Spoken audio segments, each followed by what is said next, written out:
Sri Hanumana is a great character in our being. And he runs all the way from Swadhisthana to your brain. And he supplies all the necessary guidance we need in our futuristic planning or in our mental activities. He gives us guidance and protection.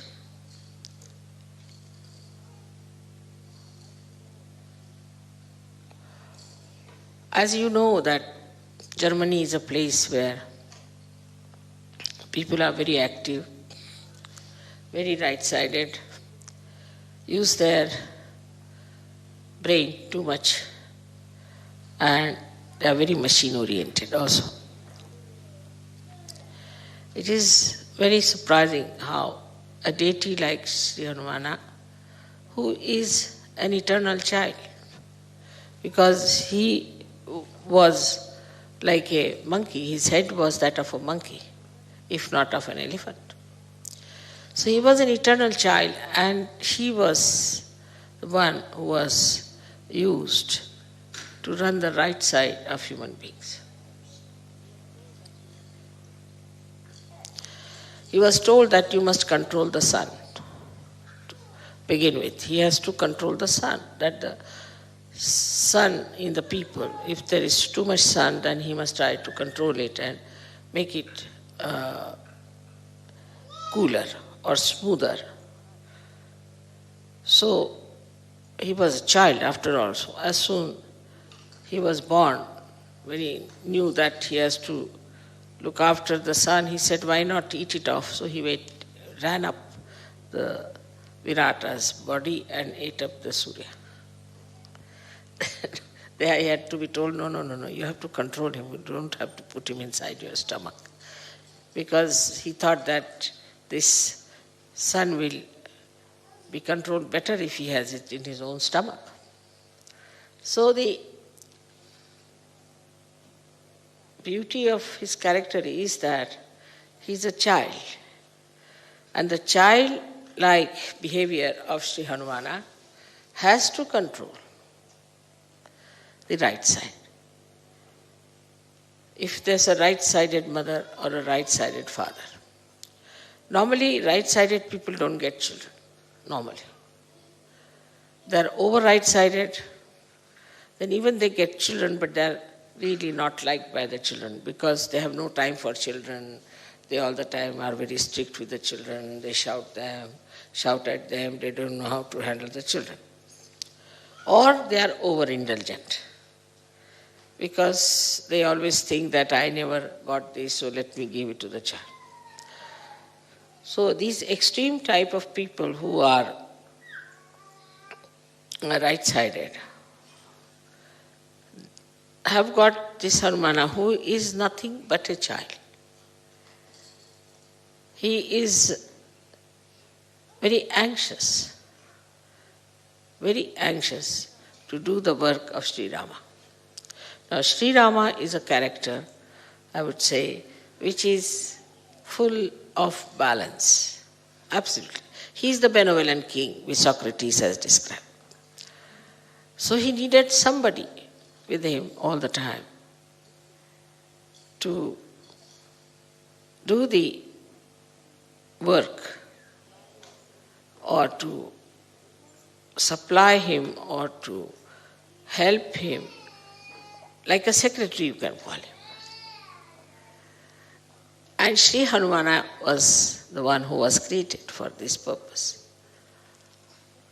Now Sri Rama was such a assistant. I mean, you cannot have such a word for him. You can say such a servant of Sri Rama. Even the servants, don't have that much of dedication for their master.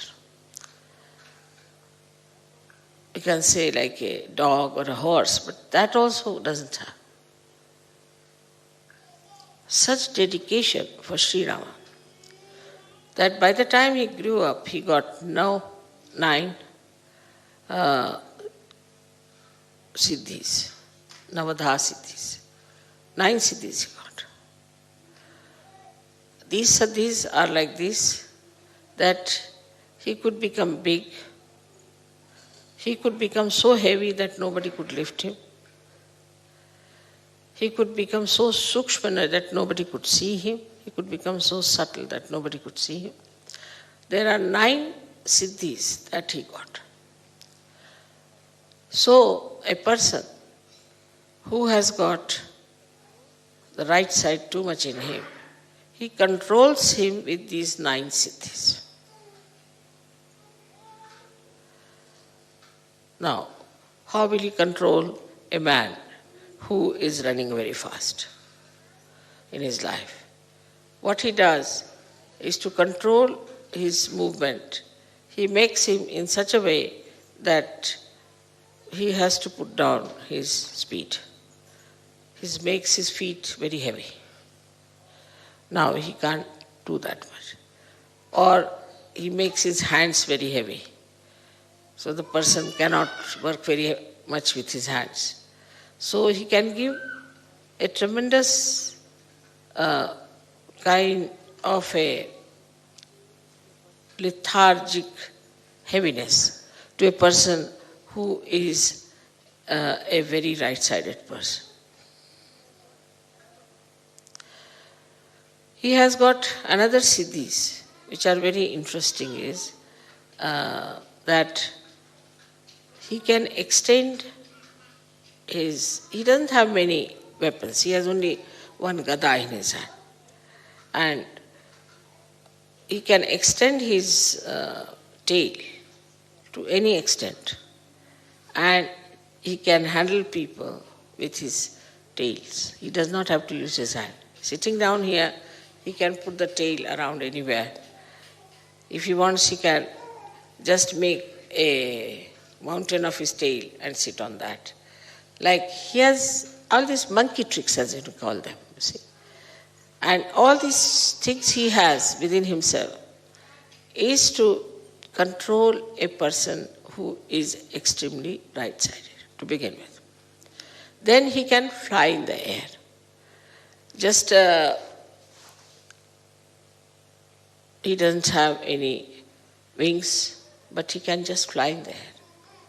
That means he can become so big that the amount of air he displaces has a much more weight than his own weight.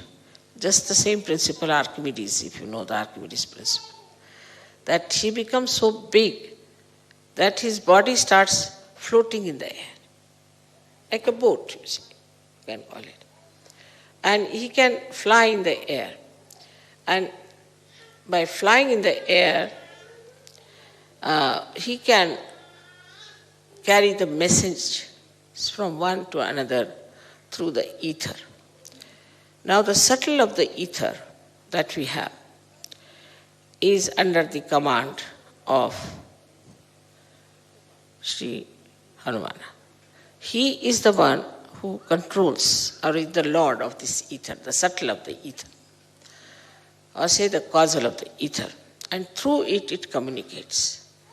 All the communications that you find, like we have within ourselves also of ductless glands, which a pituitary is using ductless glands, is through Hanumana's movement. Because he can go into a nirakar, he can go into a formless state. Also the communications, we know for this communication that we have, maybe we can say that we have got a loudspeaker. But we have a television, we have got radios and all those things.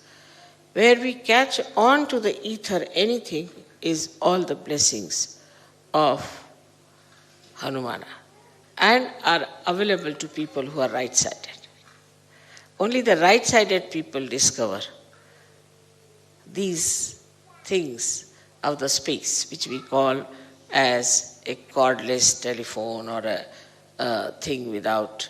We have also telegraphs and where we don't use any wires. So without any connection, through the ether, he can manage. So all the ethereal connections has been done by this great engineer, Sri Hanumana. And it is so perfect, it's so perfect, that you cannot challenge it and you cannot find faults with it. Maybe your instruments may not be all right, but as far as his ethereal work is concerned, he is perfectly there.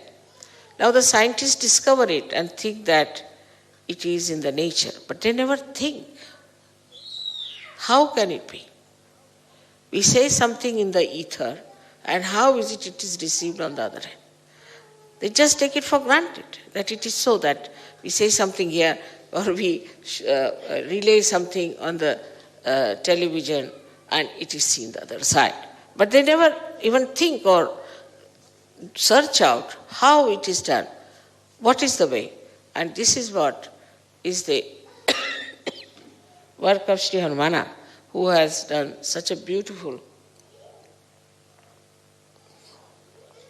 network. And through that network, all these things work out.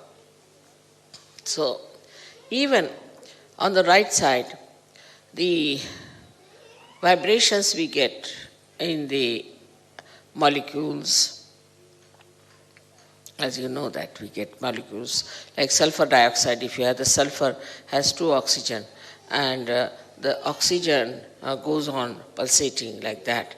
They are isometric, symmetric type of vibrations. You all must be knowing about it. So all these things, symmetric and isometric vibrations, are created by whom? Nobody wants to know. Nobody wants to find out. Because after all, in an atom or imagine in a molecule, that deep, who does that job? Is done by Sri Hanuman in his subtle ways. So he has another great